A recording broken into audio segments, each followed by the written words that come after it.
Good evening, everyone. Can I welcome you to this evening's council meeting?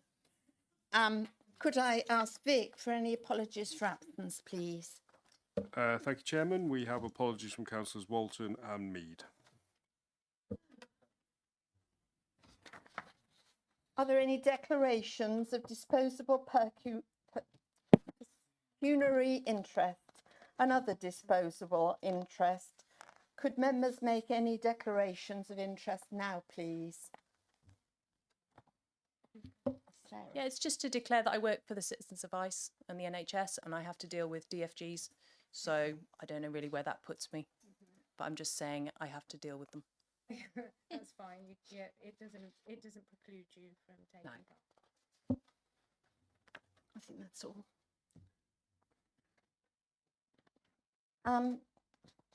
Could I have confirmation of the minutes of the previous meetings? Could I have a proposer, please? Thank you, John. Dean, Is Dean a second? Yeah. Thank you, Dean. that's carried. Do I have to ask for a vote? No. And if you can stay seated because the camera doesn't pick you up. I sign the minutes.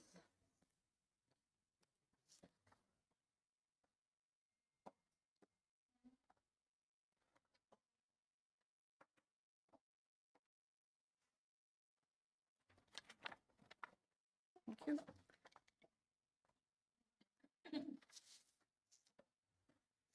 The next item on the agenda is Chairman's announcements, of which there are none. Item 5 is public participation, and there's none. Item 6 is leaders' question time, and there are none. But item 7 is the adoption of the Hanley Castle Parish Neighbourhood Plan Review 2016 to 2030. And I invite Councillor David Harrison to move the recommendation in the report, please. Thank you very much, Madam Chairman. Welcome to your new role. And if you're going to go this quick, you can come back again. We'll let you. The neighbourhood plan, taken quite a few years to go. As you will see, the report at item 7 is actually from page 13 to page 178. The whole plan is there, so everybody's got it. I assume that you've all read it and all the intricate bits and pieces and what have you. So I will go straight on with item 2 in those recommendations and what have you. 2.1, I'd like to make the recommendation that the council makes or adopts the Hanley Castle Neighbourhood Plan Review as part of the statutory development framework for Malvern Hills District to be used alongside the South Worcester Development Plan and other material considerations in determining planning applications. Excuse me. Item 2.2, that Hanley Castle Parish Council and all involved in the development of the Hanley Castle Neighbourhood Plan Review, and I'd like to add in there including the council staff, because they always tend to get missed out. So I would like to add in there including the council staff are commended for completing the process, and that the Hanley Castle Parish Neighbourhood Plan Review makes a welcome addition to the statutory development framework. Now we have at the back, if there are any questions and what have you, we have our 2 officers that deal with neighbourhood planning. Isabel is there, and sat next to Isabel is an old favourite of ours, Andy Ford, and they're quite willing to answer any questions. And if there are any, I hope there are, because they've come all the way from Wychavon here. So, you know, please, are there any questions?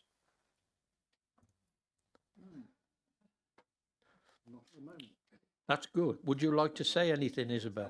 Oh, Not a question, probably more of a comment. And a congratulations to Hanley Parish Council for getting this over the line before the government funding for local plans was withdrawn. And thank you to Isabel for the paper that you sent around to us. I just hope their hard work in putting together the comprehensive plan, and it's a lengthy document, you'll have all read it, I'm sure, it's a lot of pages and a lot of detail, isn't negated by the actions of government. I did notice that Ian's Reg 18 decision statement isn't dated, and I wondered whether that might, given the circumstances, whether that might pose a problem. But I just want to take the opportunity to say that this left field decision by government does even more to exemplify their ambition to centralise rather than devolve power. And quite frankly, it's a disgraceful decision that diminishes the autonomy and decision-making power that parish councils have over their own communities. And when considered alongside the proposed changes to dramatically change the planning process in local government, it's clear that government want all of the power and none of the accountability. Thank you.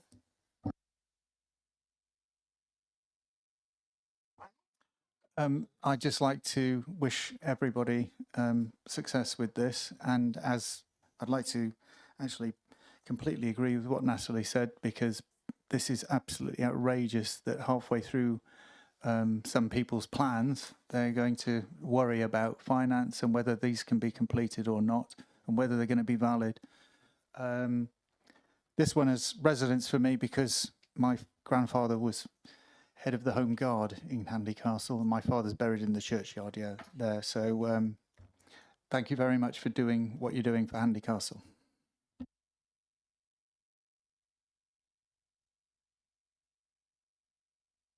Councillor Wells?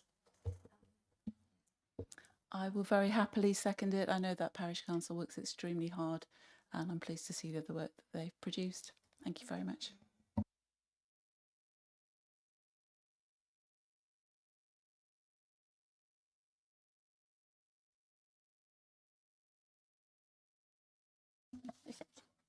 Could you put this to the vote, please? So all those in favour, please raise your cards.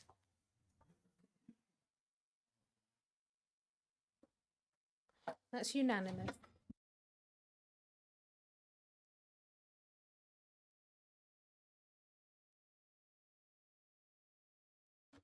Thank you, Andy. Thank you, Isabel.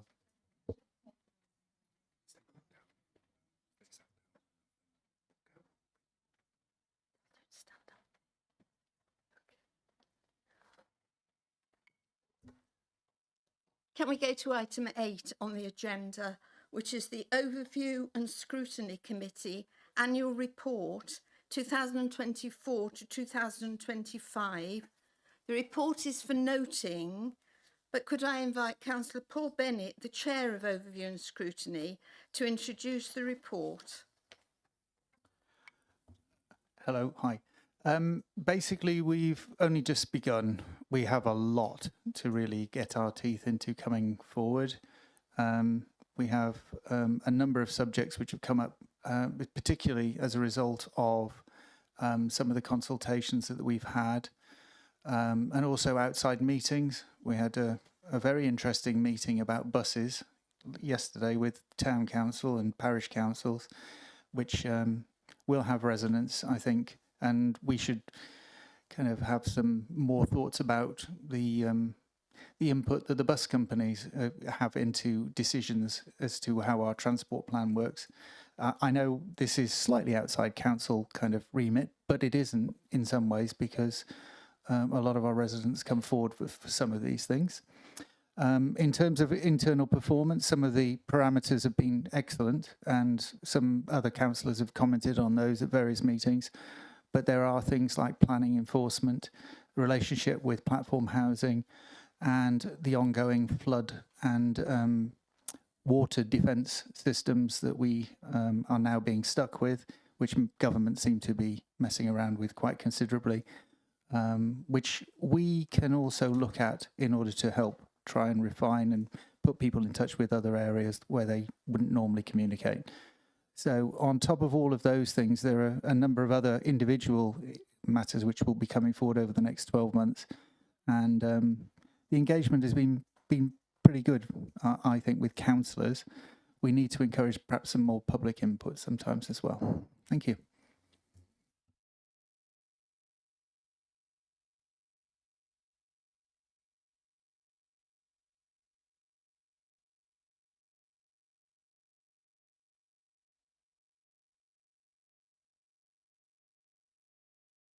On to the next item on the agenda.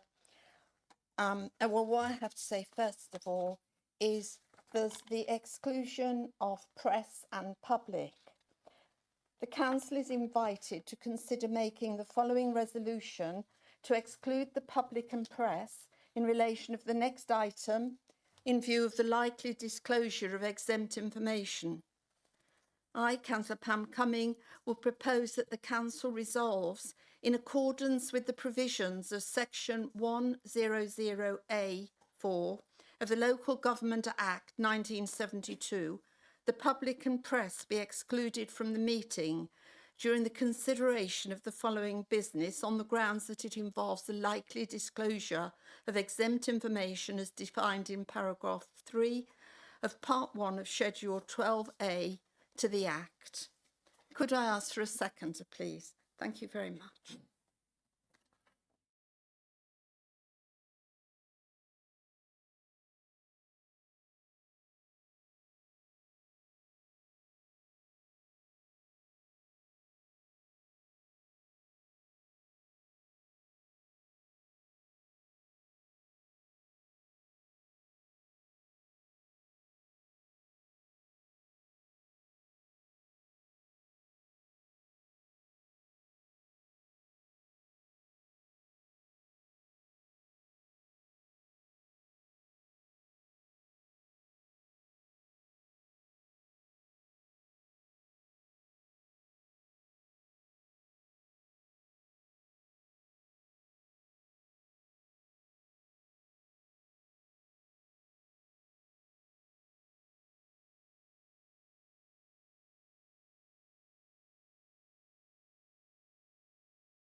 I just wanted us all to show our appreciation for an excellent housing team. And we all know they work very hard and are extremely professional. So congratulations.